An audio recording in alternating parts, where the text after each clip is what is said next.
In this video, I'll be showing you how to perform a low block using the outer forearm and also the knife hand.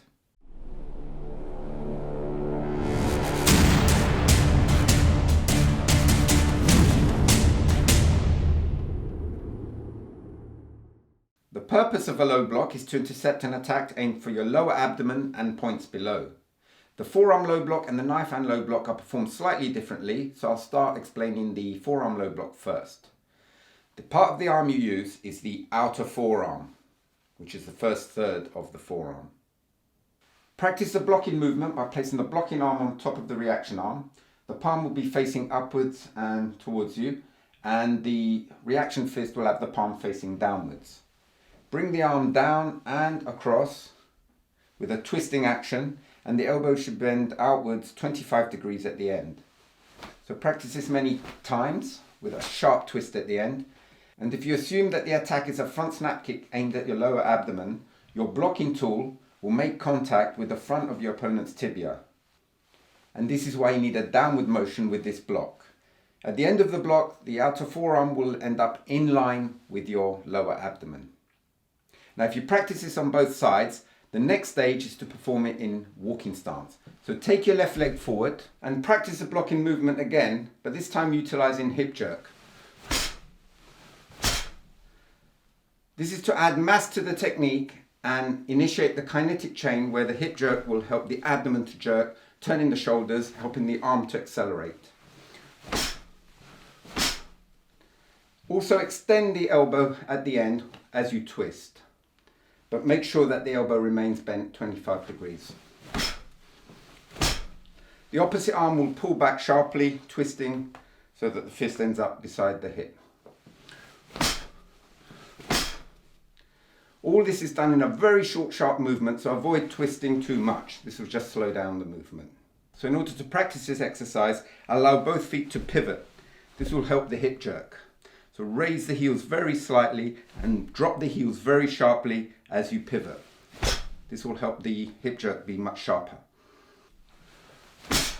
At the end of the block, the outer forearm should end up 20 centimeters from the thigh, and the forearm should be parallel with that thigh. So avoid bringing the fist in too close. And the body should be kept half facing throughout the motion, so that the outer forearm forms a triangle with the shoulders. Once you've done this many times, you're ready to practice the low block as a spot block, starting from parallel ready stance, moving into walking stance. So start from a parallel ready stance, then relax the body and go into a neutral position, turning the right foot out so your body's half facing. The body will drop slightly at this stage. Then raise the body as you wind up for the block as you did earlier, and then bring the left leg forward as you execute the block. Now all this is done in a very fluid motion. Relax, up, down. And use breath control. And the block, the reaction, the breath control, and the stance should be timed together. Now your rear foot will be very active as before, pivoting to allow the hip jerk. But avoid raising the heel too high. And now let's practice 10 forearm low blocks in walking stance as a spot block starting from parallel ready stance. We'll alternate sides each time. 하나, 둘, 셋, 넷, 다섯, 여섯, 일곱, 여덟, 아홉, 열.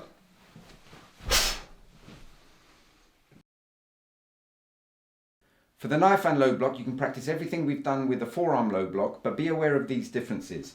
The blocking arm will start a little bit lower. The hand will be level with the floating ribs. This is because the movement is more across rather than downwards. And this is because you're blocking the inner and outer tibia of the opponent, so it moves outwards. The elbow will be bent only 15 degrees, so it's a little bit straighter than before. And the palm will only be 15 centimeters from the thigh, so it's a little bit closer.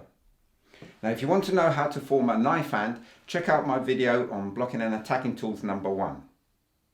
Now, in the next video, I'll be showing you how to do a rising block using the outer forearm. So I hope you join me for that one.